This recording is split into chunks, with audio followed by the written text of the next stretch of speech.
안녕하세요. 아름다운 정샵 막내 엔지니어입니다. 자, 춥고 기나긴 겨울이라는 터널을 벗어나 이제 따뜻한 개나리꽃이 따뜻한 봄날에 개나리꽃이 노랗게 피어나는 따뜻한 봄날이 되었습니다. 작년 이맘때 제가 늘 가던 낚시터에 가서 귀엽고 통통한 39cm의 붕어를 낚아냈습니다. 그리고 소중한 마음과 소망을 담아 정성스럽게 방생을 하였습니다. 어느덧 1년이 됐네요. 붕어 1년이면 한 5cm 크지 않을까요? 올해는 4자가 넘는 붕어를 한번 잡아보는 것이 제 작은 소망입니다. 꿈이라고요? 꿈이면 어쩔 수 없죠. 낚시 선배님들이 하시는 말씀이 낚시는 운기칠삼이라고 합니다. 그래도 소망은 가져봐야 되지 않겠습니까? 이번 시간에는 엔진과 윤활이라는 과제를 가지고 이야기를 해보도록 하겠습니다. 밤새 주차해놓은 내 차량 크랭크 케이스 내부에 수분이 형성이 된다. 큰일이네요. 그러나 걱정은 하지 마십시오. 모든 차량에는 자정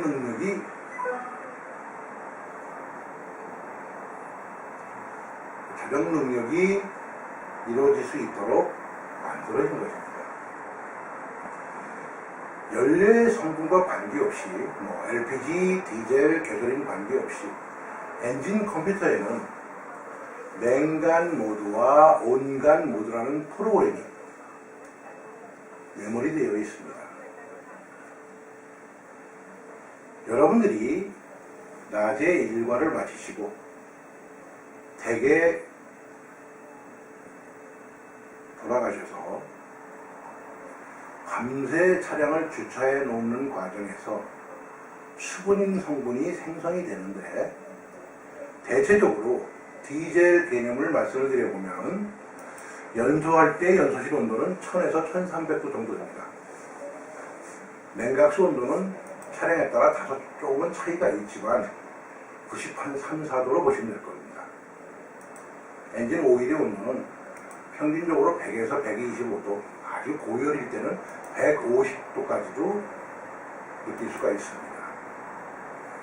이러한 높은 온도가 밤새 주차하는 동안에 대기 온도랑 비열해서 식음으로써 엔진 내부에는 수분 성분이 만들어지는 것입니다.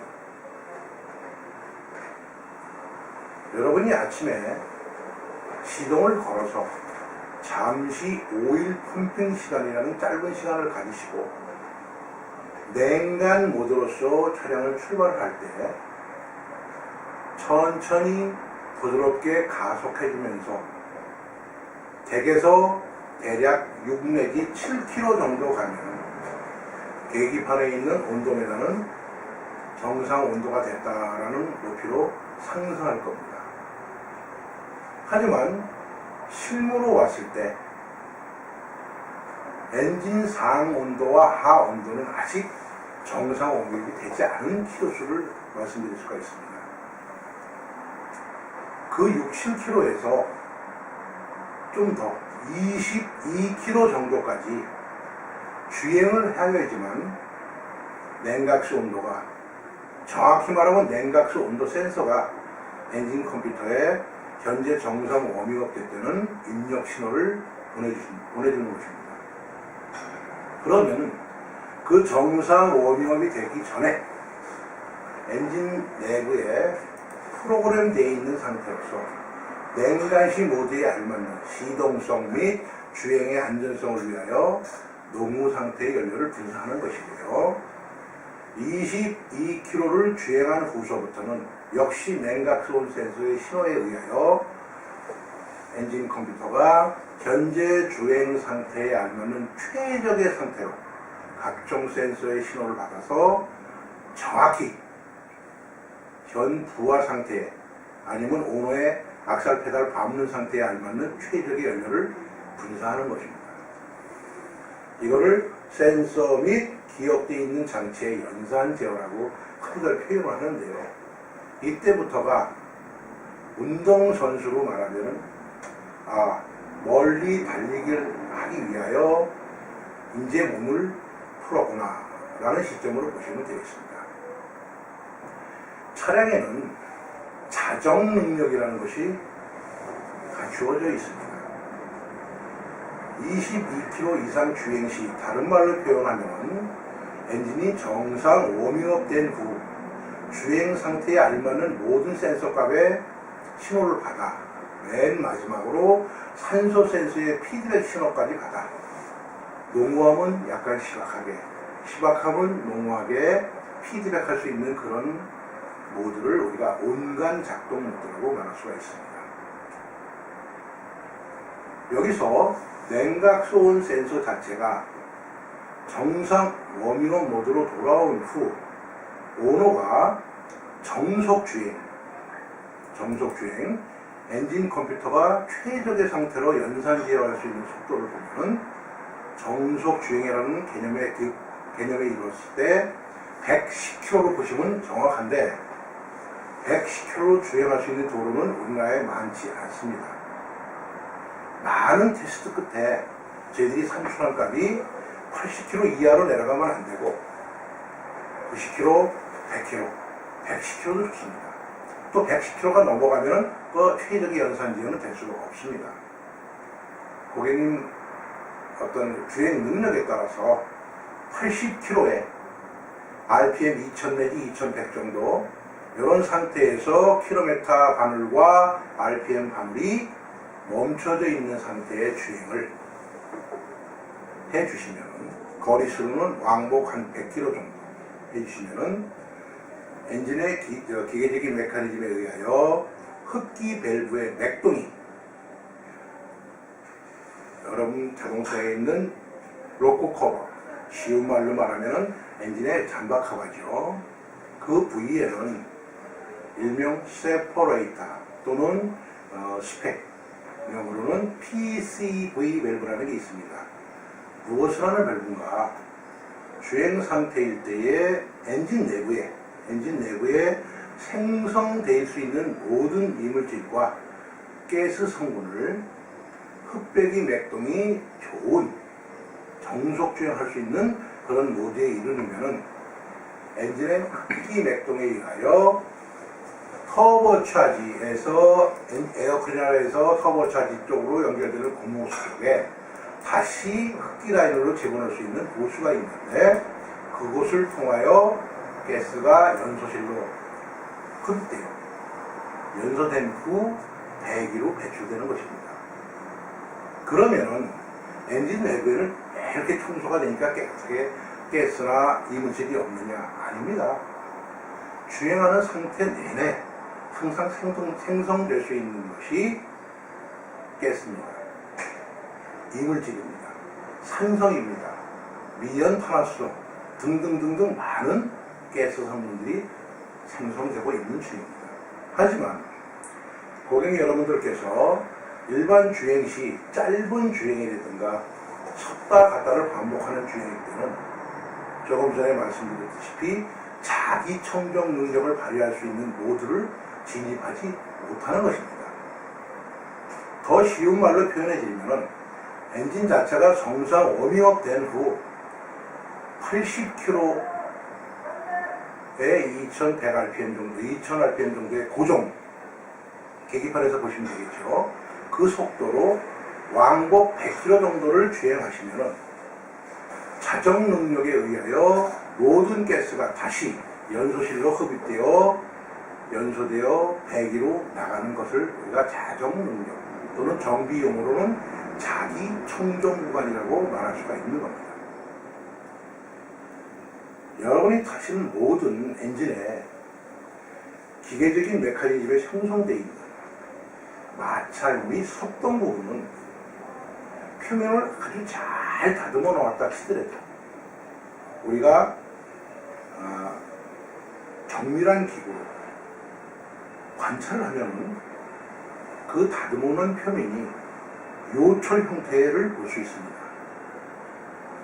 이러한 요철면이 서로 맞물리면서 회전할 때는 당연히 마찰과 열이 발생하게 되겠죠.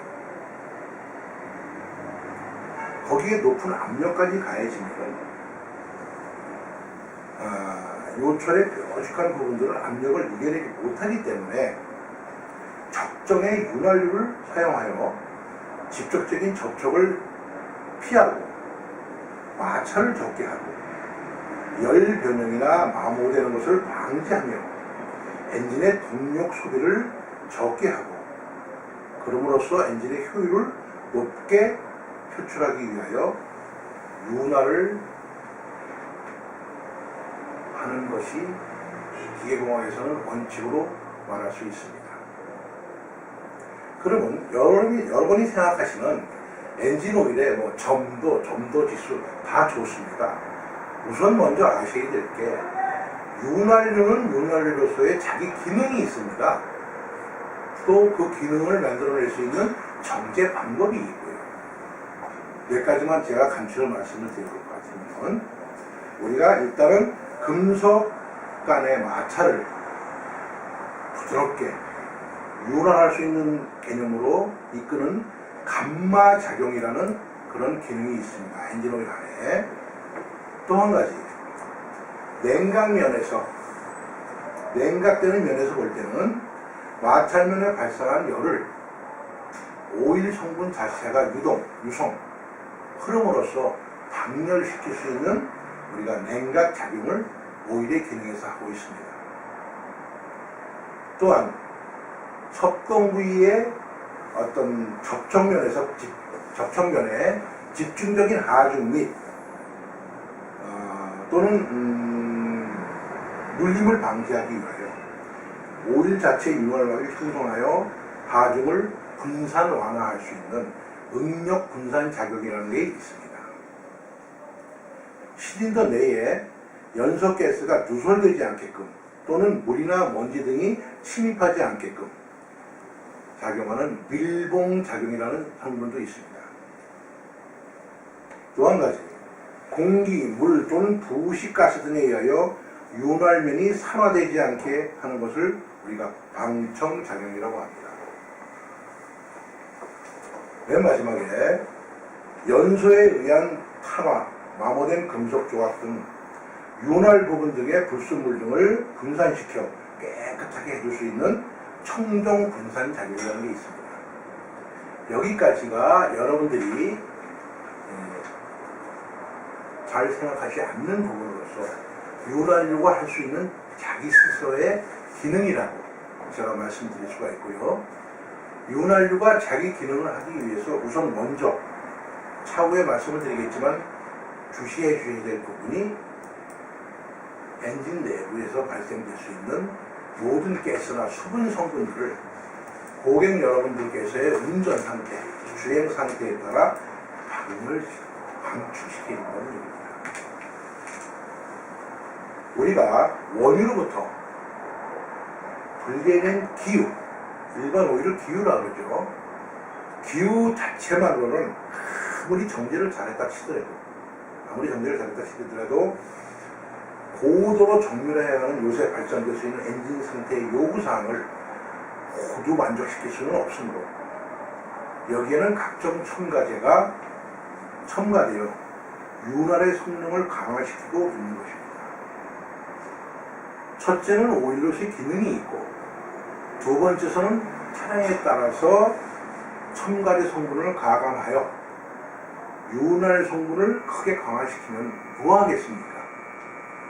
짧은 거리 주행과 가간속의 반복 또는 오일 교환 주기가 너무 길은 차량들은 자기 스스로 자정 능력을 잃게 되므로 지금 말씀드린 오일의 기능이나 아무리 좋은 첨가제를 집어넣어도 엔진 안에서는 쓰러지라든가 이물질이 많이 생성되는 것입니다.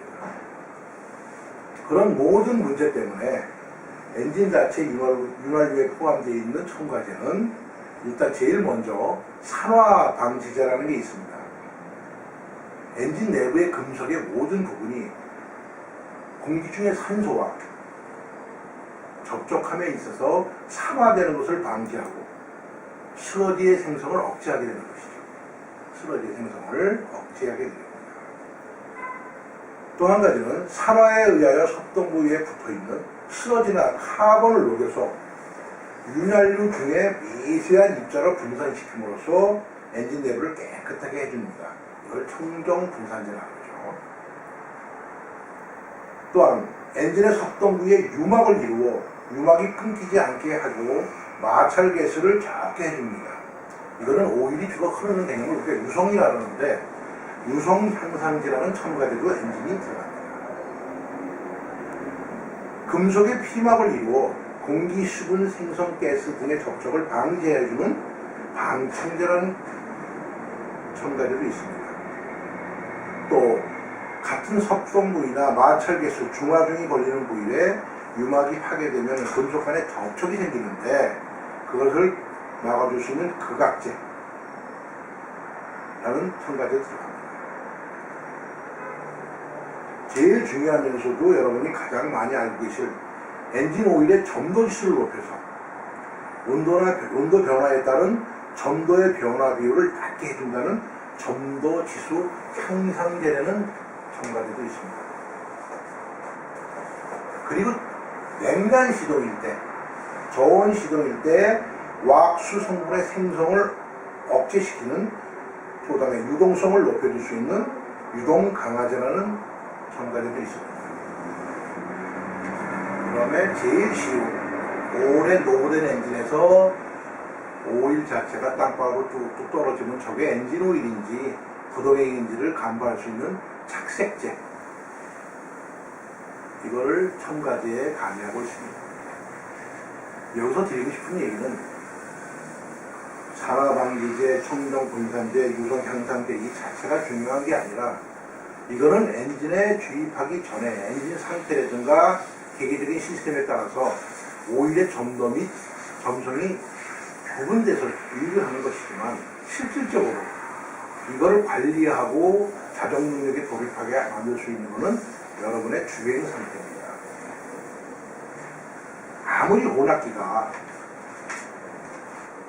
아무리 적정히 최상의 혼합기가 연소실에 들어가 본들 오일의 점도가 너무 높다든가 너무 얇으면은 눌러본다든가 타버리는, 오일만 타면 괜찮죠. 섭동부에 서로 맞물려서 마찰이 생길 수 있는 부분을 긁습니다.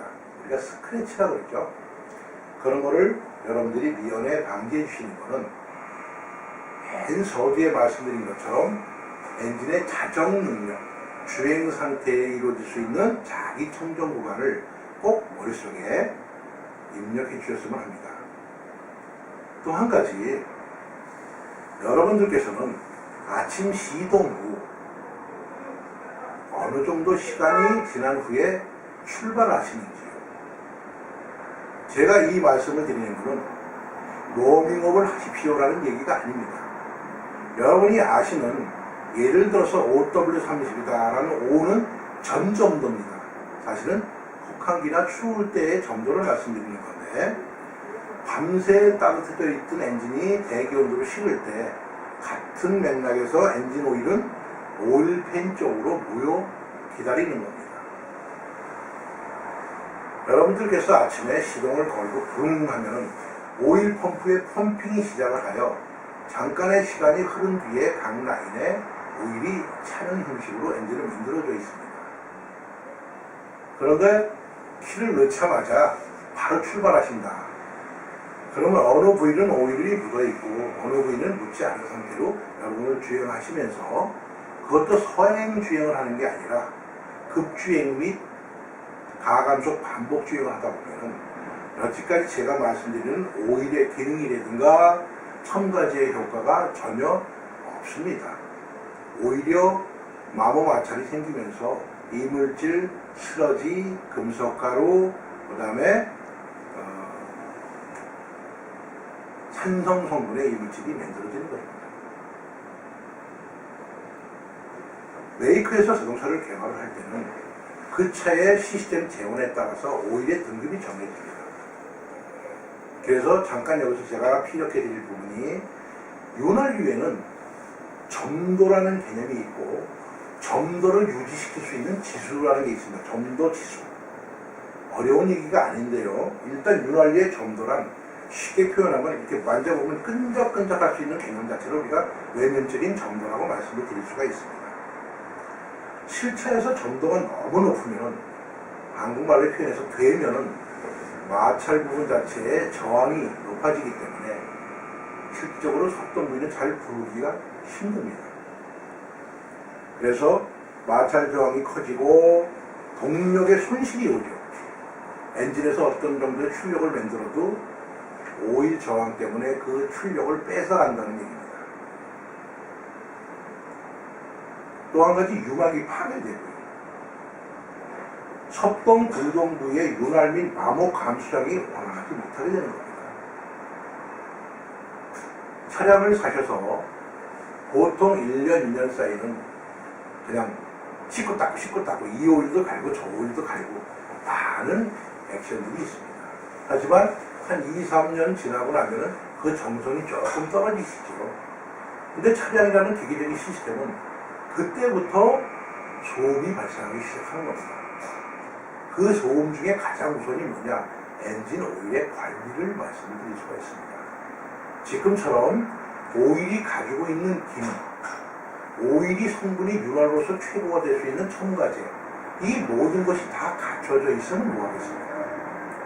중요한 것은 이 오일이, 엔진 오일 자체가 오일로서 일을 할 수 있게끔 여러분이 주행 상태에 자정 능력이 형성되게끔 운전을 하지 않는데 문제가 있는 겁니다. 모든 차량은 주행 상태에서 꼭 자정 능력을 갖출 수 있게끔 만들어 놓은 겁니다. 그래서 엔진 오일은 자동차 제작사에서 권장하는 오일 등급을 사용하는 것이 엔진 사용이나 운행 조건에 가장 적합한 것이고요. 알맞는 점도인 것입니다. 특히 오늘 문장에서 나올 수 있는 얘기는 아니지만 특히 배기가스 후 처리 장치 DPF라는 것을 장착된 엔진에서는 더더욱이 중요합니다. 간단히 말씀드려서 DPF 자체의 가장 힘든 포진물 중에 하나가 회분 또는 아쉬라고 표현을 합니다. 왜 힘드냐? DPF 재생 시 ECU 자체에서 후분사를 실시하여 산화 발열 작용에 의해서 거기 포집된 PM 성분을 태워주는데 이 아쉬라는 성분은 그 온도에서는 태워지지가 않는다는 이야기입니다. 그런데 이 아쉬나 회분 성분이 어느 부분에서 가장 많이 만들어지느냐? 오일의 성분, 경유의 성분 중에 황성분이 있습니다.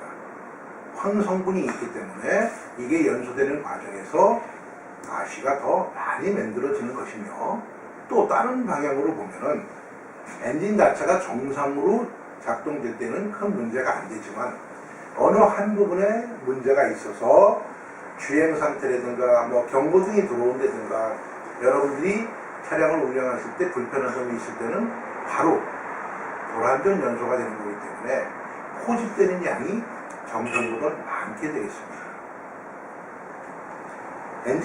엔진에 사용하는 윤활유의 점도는 고정되어 있는 게 아니고 사실은 온도에 따라 점도는 변하게 되어 있습니다.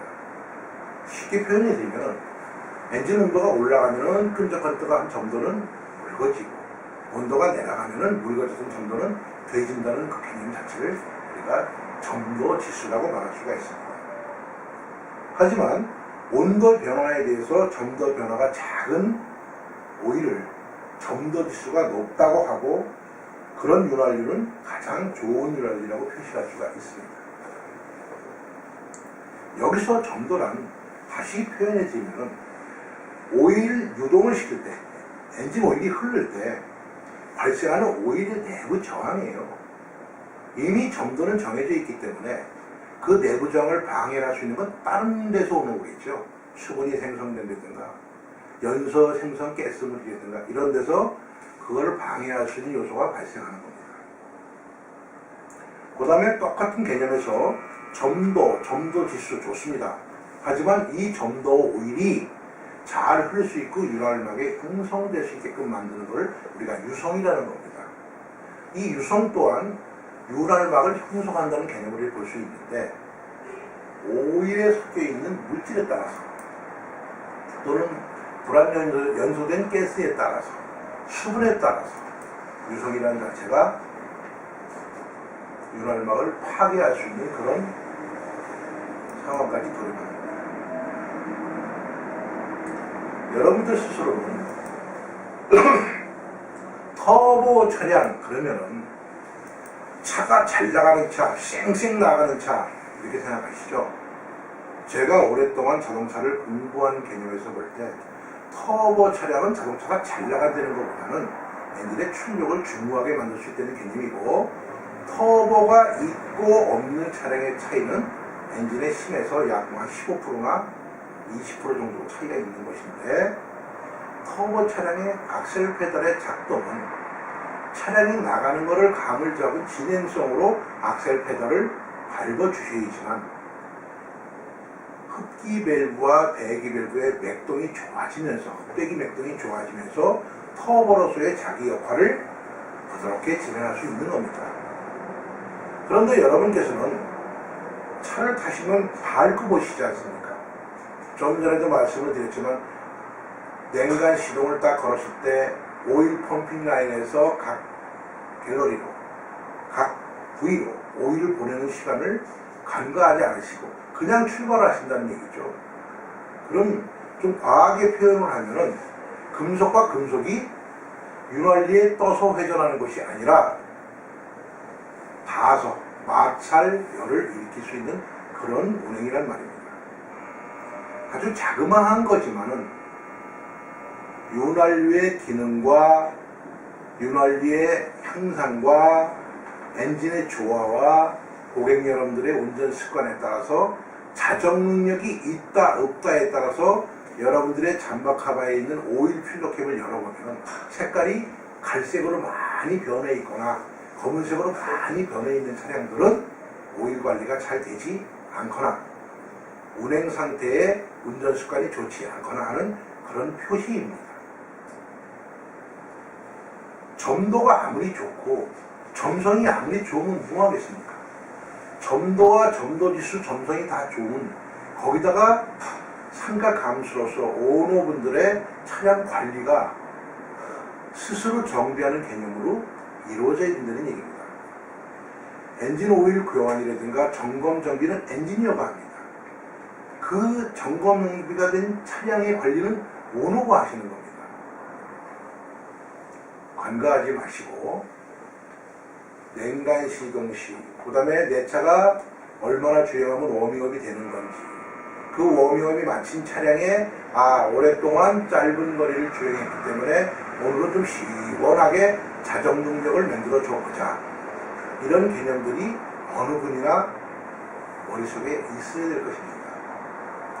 오랜 시간 이런 생각을 해봅니다. 이 차는 좀 아깝다, 이 차는 참 그러네. 그래서 고객님들이랑 농담을 합니다. 제가 차주를 잘못 만났네요, 이런 농담을 자주 합니다.